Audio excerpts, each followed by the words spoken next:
What's up, everybody? Welcome to Cat and Beats, and welcome to episode 2 of mixing and mastering in the box using Ableton 10.1.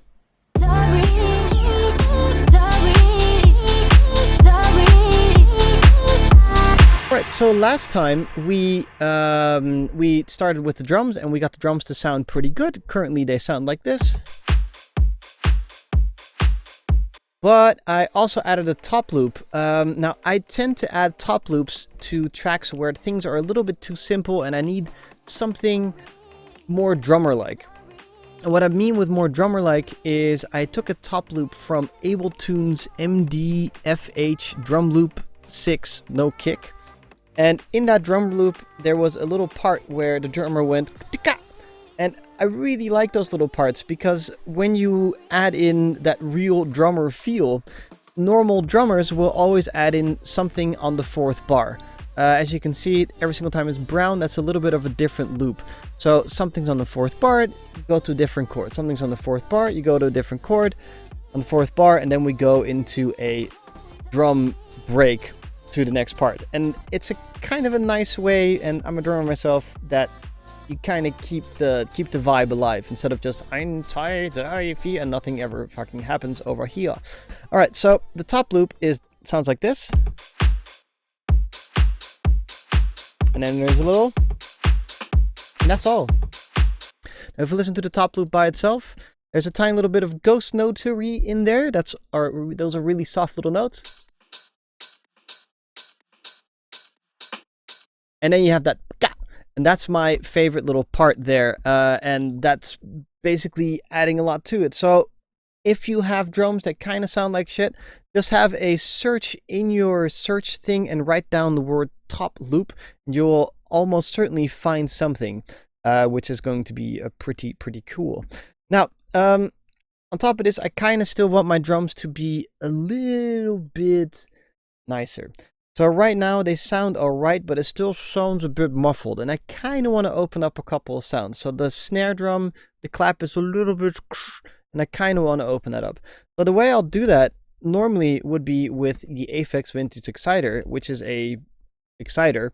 So we're going to be making our own exciter with the saturator, and I'm going to be driving it to absolute insanity, and I'll use the hard curve.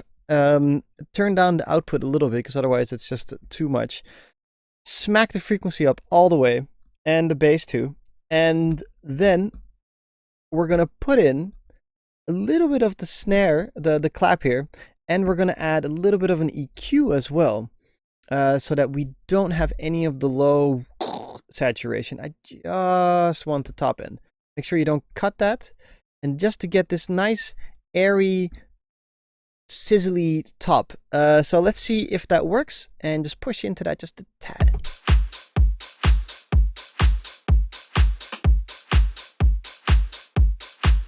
Okay, it works, but there's a little bit too much reverb still on the clap.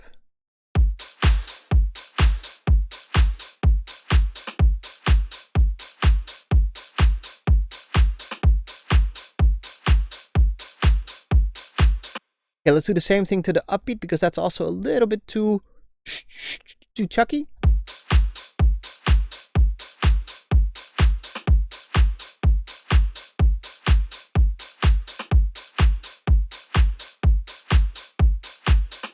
Okay, that doesn't seem to work there. Is it starting to saturate all weird together?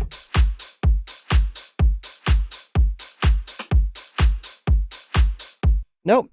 So I'll just keep that only for the clap, and then later on I'm going to be using this saturator for lots of stuff like vocals, and we have all these harmonics with the womps and the things, so we're going to be using that quite a lot, and I like that I can shape it a little bit. Now, to add a little bit of craziness to it, because it's all the way at the top, I'm going to also use the Ozone Imager to just image it out a little bit, just to see if I can do this. And then we have a mid-side, then we have a side exciter, which is kind of exciting.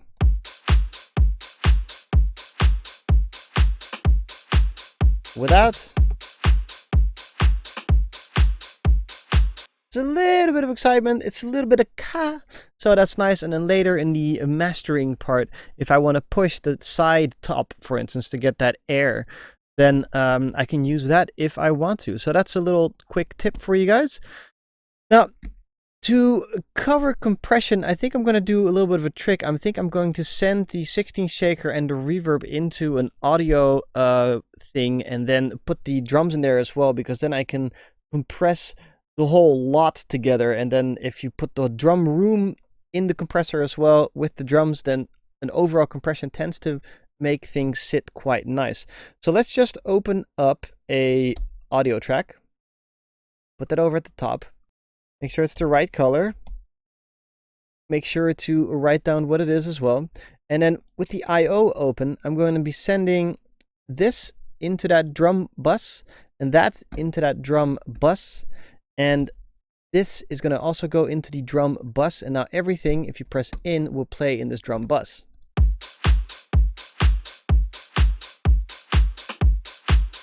So that's including the 16 shaker trick and the reverb.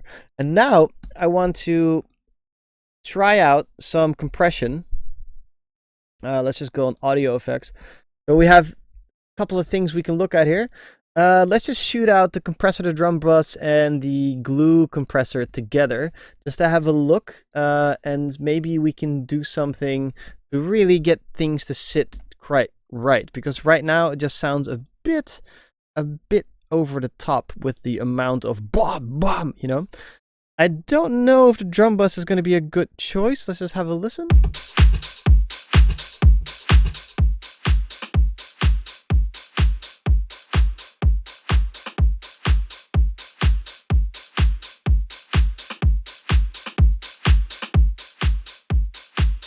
So I didn't think I was going to be using this, but it's actually quite nice because I have a dry wet here for parallel processing, and I love some parallel processing. So to tighten it up, I'm just going to push down on the transients a bit. No crunch is needed. No, let's drive. Let's just drive.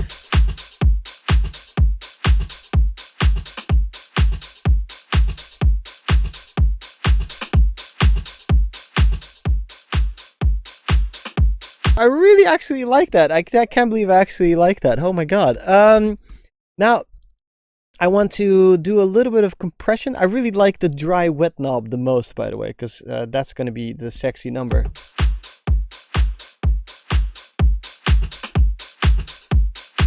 That's nice, man.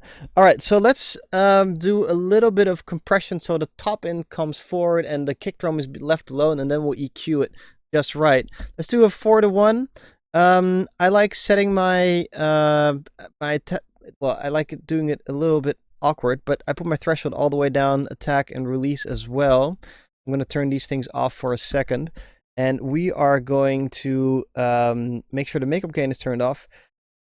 Really slowly put the attack time up, and what I'm trying to listen for is what type of attack I'm adding.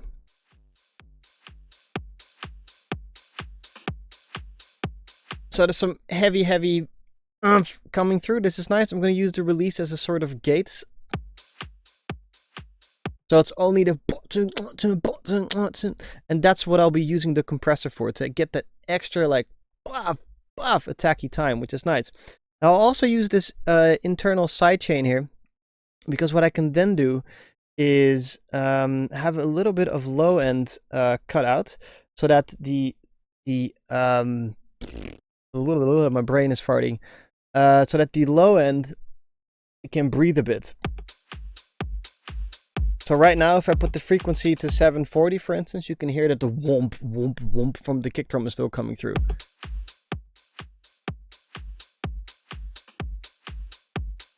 And I kind of only want to do that because normally if you let the compressor compress only on that whomp the whole time, it's just going to do like a gain reduction on that whomp, like, which is cool, but right now I want the top end to be compressed a little bit more, because when I put my gain reduction back up, then I'm going to have that this open vibe. So let's just set the threshold. With this, I can now control the amount of coming through.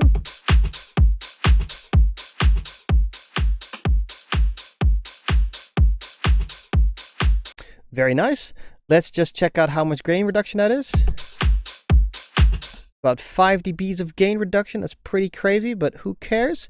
Let's put up about 4 dB.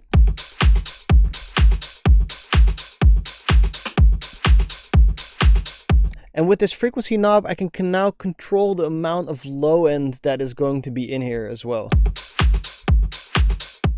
See, like no low end.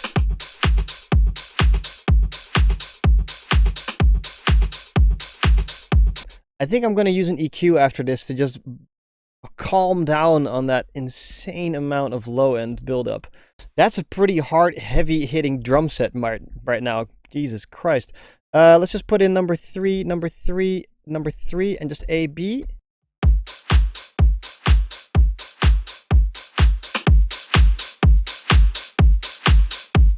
God damn, that is hard hitting.